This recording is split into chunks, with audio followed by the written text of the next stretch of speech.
आता एक breaking news पाहूया। नाशिक लोकसभेवरून शिवसेना राष्ट्रवादीत रस्सीखेच अद्यापही सुरू आहे। दोन्ही पक्षाचे नेते नाशिकच्या जागेसाठी आग्रही आहेत। जागा शिवसेनेला मिळावी हा नाशिककरांचा आग्रह आहे असं दादा भुसेंनी म्हटलंय। तर उमेदवारीच्या बाबतीत मुख्यमंत्री एकनाथ शिंदे हे निर्णय घेतील असं दादा भुसेंनी म्हटलंय। शिवसेनेला मिळाली पाहिजे हा संपूर्ण नाशिककरांचा आग्रह आहे।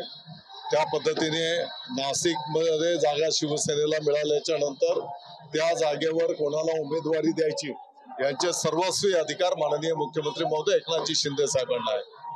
ते जे निर्णय करतील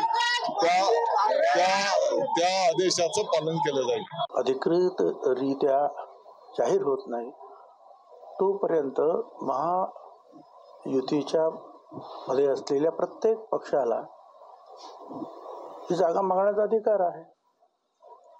हे एक आहे की ज्या वेळेला अधिकृतरित्या उमेदवाराचं नाव जाहीर होईल त्यावेळेला आम्ही सगळेच, मग शिंदे शिवसेना असेल, अजितदादा पवार एनसीपी गट असेल किंवा भाजप असेल, आम्ही एकत्रित काम करणार आहोत।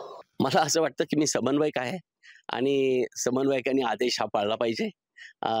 आणि शिवसेना मुळात हा पक्षच असा आहे की आदेश संस्कृतीवर हा पक्ष चालतो। आम्हाला वंदनीय हिंदू हृदय सम्राटांनी ते सांगितलंय, जो काय आदेश माननीय मुख्यमंत्री देतील तो आम्हाला पाळणं हे आमच्यावर बंधनकारक आहे। आज कुठली घोषणा झालेली नाही, कुठली उमेदवारी फायनल नाही। खरं तर ह्या जागेसाठी आम्ही आधी हट्ट करतो आहोत। आधी जागा सोडून देणं ही आमची पहिली प्राथमिकता आहे आणि त्यामुळे त्याच्यावर अधिक बोलणं योग्य होणार नाही। दादा भुसेंनी आता सांगितलंय की ही जागा शिवसेनेलाच मिळणार, त्यामुळे आता महायुतीतला जो तिढा आहे तो कधीपर्यंत सुटेल असं तुम्हाला वाटतं? मला असं वाटतं की आमचे पालकमंत्री आदरणीय दादासाहेब भुसे हे माननीय एकनाथ शिंदे साहेबांचे अत्यंत जवळीक असलेले नेते आहेत। त्यामुळे त्यांनी गोड बातमी दिली आहे, त्यामुळे ही गोड बातमी लवकरच नाशिककरांना मिळेल। लोकशाही मराठी ऐका, पहा, जागरूक रहा।